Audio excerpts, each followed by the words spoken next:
Good day mga kamaster, purihan niya sa kanyang kanakilan, papurihan natin siya ng buong kabanalan. So for this video mga kamaster, ay gagawa tayo ng tangke ng ating blower kalan. Dito nga mga kamaster, ay akin nang sinukat ang gripo na gagamitin ko para sa exit ng ating use oil papunta sa ating blower kalan. So stay tuned po mga kamaster at samahan niyo po ako sa gagawin kong video ito.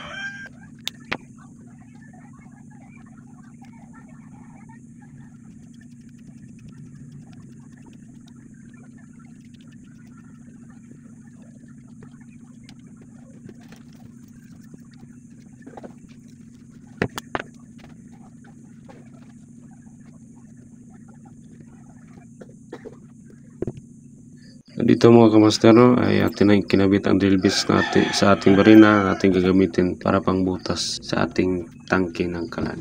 Pagkatapos ay hinipitan na natin ang chuck ng ating barina. Dito mga kamaster ay atin na binutasan ang paglalagyan ng ating gripo para sa ating tangke ng blower kalan.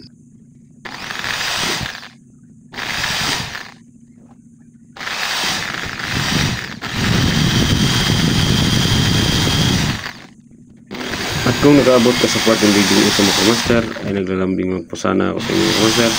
At subscribe po ng ating YouTube channel para makapagpatuloy po tayo sa ganito mga video. Thank you for watching po mga kamaster. God bless you all.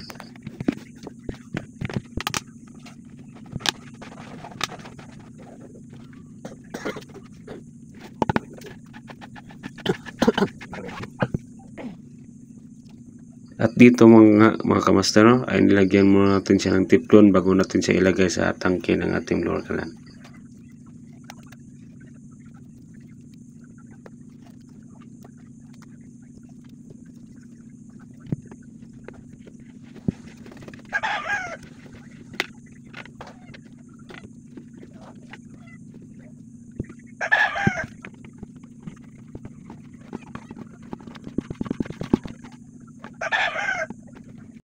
At dito mga kamaster, ay nilagyan natin siya ng tubig para matesting natin kung may tagas ba. At ayun nga mga kamaster, meron nga siyang tagas. Kaya proceed tayo sa step 2 para ma-prevent natin yung kanyang tagas.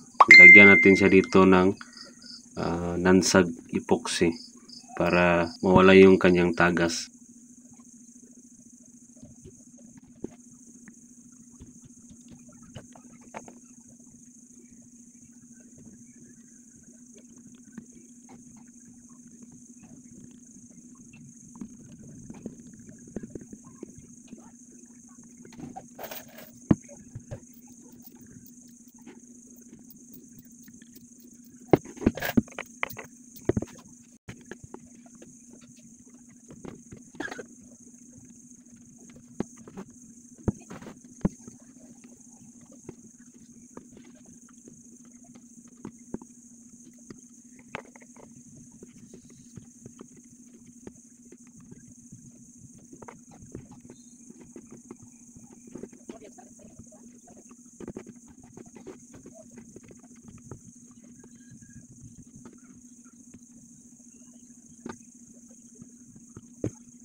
At ito na po ang kanyang finished product mga kamaster. So ayan, wala na po siyang tagas, no? Ang tumutulo na lang ngayon ay ang kanyang gripo mismo kasi inupin natin siya ng konti. Ayan, nagagamit na natin siya ng buo at walang tagas. Ayan, thank you for watching po mga kamaster. Hanggang sa susunod video. I wish you all po. Thank you and berada bye. Berada mga kabakal. Thank you.